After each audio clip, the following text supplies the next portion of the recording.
Anna Panagassi.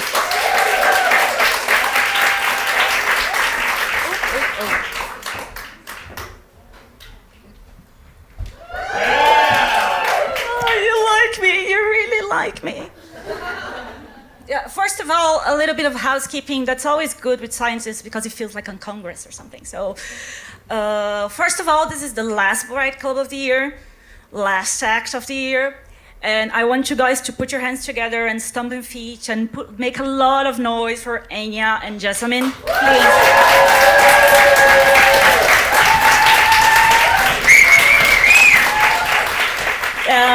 I had the opportunity to see a little bit of what they do, and it's all out of love. So please keep coming, keep asking your friends to come, buy tickets, just keep enjoying. That's all they want, okay? Great. Second matter of the evening, Sharon, she's still there? So Sharon, like I've done all of those medical years and fellowships, etc. 10 years ago. First of all, I look like this because I have a lot of dermatologist friends, so make that a note. Second of all, don't watch Grey's Anatomy, love. Watch Scrubs. Scrubs will be your life. Playing pranks on people, that's basically all I've done during my residency years. And yeah, that's much more. And to Anya, very quickly, I talked to you about the puns in Irish. Like, it's every time my husband cackles and I'm like looking, and then I ask him and he says, no, I didn't understand. And it's a lie. And every Irish person says that. I know I didn't understand. So like, yeah, please. Anyway, so my name is Anna, and I'm an obs and gynae doctor, obstetrics and gynecology doctor, as our friends, the British say, twats and brats, and specialist. So a gynecologist basically is a women's health specialist, no exception, all kinds of women. And I know, like, I can hear the sighs and the people go, oh boy, like, and I can hear your thoughts, like, this is either going to go very Amy Schumer, like, oh, my pussy, I'm drunk, oh my God, I'm on fire. Or this is going to go very, like, feminist and like, oh, women are the best. Free the vagina, burn your bras, down with the penises. And that's not like, I like penises, they're grand, like, it's, you know, like, I don't mind them. Like most drag queens have penises and I love them. Like, I'm obsessed with drag queens, they're the best, you know, like a worky girl. Yes, sashay away, yes, you know, like, look at me. A white, cis, hetero women appropriating drag queen culture, but I have an accent, so it's funny, you know? Yeah, no tea, no shade. Yeah, so, yeah, I'm not a drag queen myself. I know I give the illusion of woman, but yes. But I digress, so let's go back to what we came here for. So, I'm not going to scandalize you people or bore you, if God helps me. And tonight I'm going to talk about one of my favorite organs in the human body. No, not the vajayjay. That's the technical term. Everybody knows vaginas are awesome. Like, they're incredibly stretchy. They're self-cleaning. They're proper warfare trenches. Like, they can take a lot of pounding, and a few good men have died in there. So, like, everybody knows that vaginas are great, you know, like, I don't have to, like, dwell on that. Anyway, vagina jokes they're not just funny, they're not just funny, period. That's the oldest vagina joke I know, but anyway. So tonight I'm going to talk about the boobage, the racks, the titties, the mammary glands, yes, the boobs. Boobs are awesome. And I tell you why. Boobs are a cultural and a medical miracle, and they're a mystery. And believe me, I'm a doctor, I know those things. I've studied boobs, and they're funny. Do you want to see boobs? See, they're boobs are amazing. So some basics to start, right? So breasts are the so-called mammary glands. So mammals have breasts, and they are glands that produce milk for their young, to nurture their young, their offspring. But the human mammary glands, they are very particular. And tonight I hope to show you why and prove scientifically that boobs are awesome. You know, everybody loves boobs, like from the gayest of men, like drag queens, and to like the most heterosexual, extreme evangelical woman, like boobs. Everybody loves boobs. Like it's, you know, like when you see a good pair of boobs, like you just look at them and you go, oh right, doesn't matter like you're sexual, like you know, like boobs are just that good. You know, to the science. So first of all, let's think about evolution. Let's think about evolutionary terms and evolutionary advantage. So humans are the only animals that have permanent breasts, right? So most mammals, like cats and dogs and cows for that matter, I don't know, so they only have breasts when they have suckling young.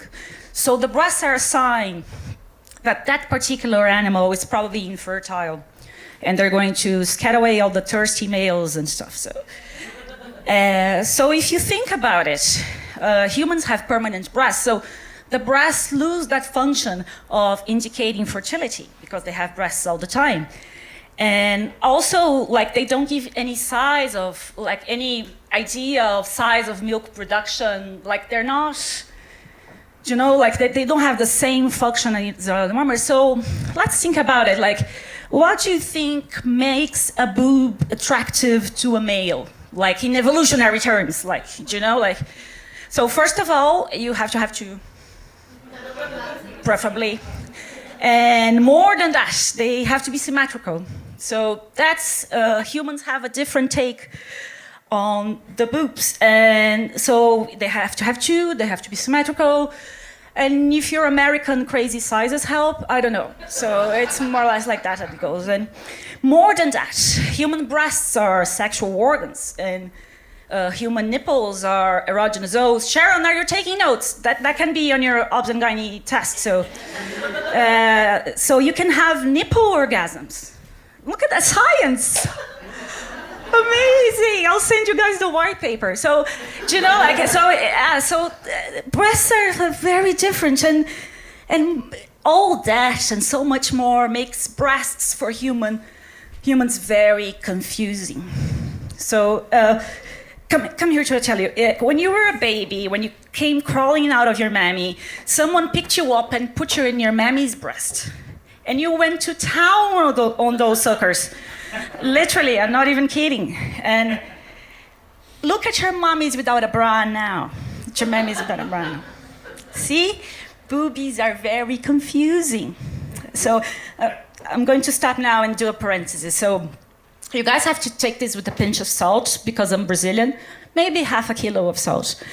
So my grandma, when we would spend vacations with her, like, and she was like very perimenopausal, and it was like 40 degrees outside, and she would walk around the house on a skirt, no shirt, and just an old lady bra, like getting ready for mass and doing her hair and stuff. And she called her old lady bra Bank of Brazil, like you call Bank of Ireland. She'd call it Bank of Brazil.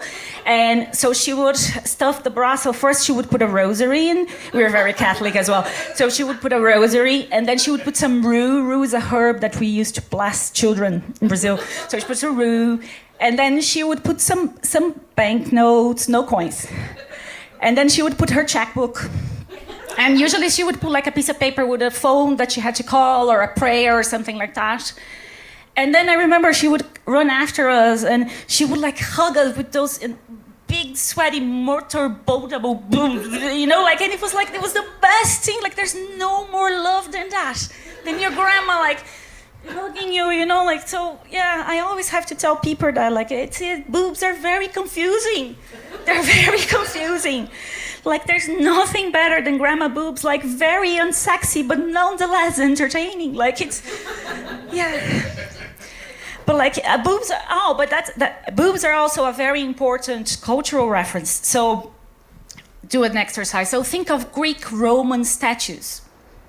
No arms, but both boobs out, right? Think of, that painting of Freedom with a French flag running? Do you know that picture? One boob out. Don't ask me out. Why? It's just one boob out, right? Think of Molly Malone, like Dublin's symbol down on Suffolk Street. What do people do? They rub cockles and muscles. Do you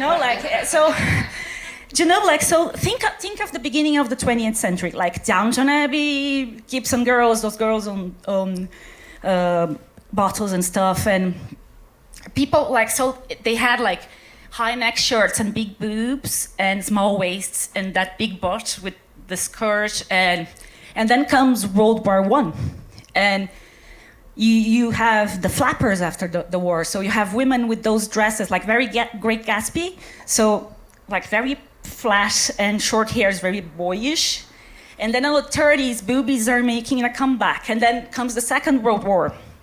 And then you think Marlene Dietrich, Ingrid Bergman. So very broad shoulders with shoulder pads. You cannot see the boobs and pants, no waist, So if you have the picture of the chest of a woman, you can actually point out in that time there was a war going on, because that's how we culturally relate femininity and war. There's one exception to that rule, which is the Iraq War and Baywatch. Da-da-da-da-da. Pamela Anderson. Da-da-da-da-da. Weapons of mass destruction. Da-da-da-da-da. So I think that's the exception that proves the rule. But anyway. So, yeah. Why do men have boobs? Have you asked us? Well, men have boobs because everybody starts their life as a girl, and then some people get demoted. I'm joking. So all mammals have something called mammary lines, which is lines on the little embryo, and on those lines is where the breast glands and the nipples are going to develop. So that's why cats and dogs and cows, they have line up several glands and several nipples, and other animals. And it can happen to humans as well. So you can have more than one nipple or more than one mammary gland. And actually 1% of women have an extra nipple and an extra mammary gland. And that's actually not funny. I just wanted to freak you out. So breasts are super awesome and cool, and everybody talks a lot about breast cancer and pink ribbons and pink October and breast surgery and prosthesis and breastfeeding your cats. And everybody knows that cancer can be hereditary, that women need mammograms, and that the treatment for breast cancer is very hard, and you have to sometimes lose your breast, and everybody knows that breastfeeding is good. And but tonight what I wanted to bring you guys is just breast awareness, not breast cancer, breast awareness, even for the boys, because men can get breast cancer as well, for that matter. So I wanted to bring you breast awareness, how breasts are amazing and socially important. Imagine a world without boobs. It wouldn't be as much fun, and and love your boobs, no matter the way they are, even if you bought them, they're yours. Love them for, So go home, touch her breasts, go get to know them, jump naked in front of a mirror, honka honka your girlfriend, honka honka your boyfriend. Honka honka yourself, the breasts are the windows to the soul, and remember that with great boobs comes great responsibility. Responsibility. Those are the breast puns I could think about. I've been Anna Panigassi. Thank you very much.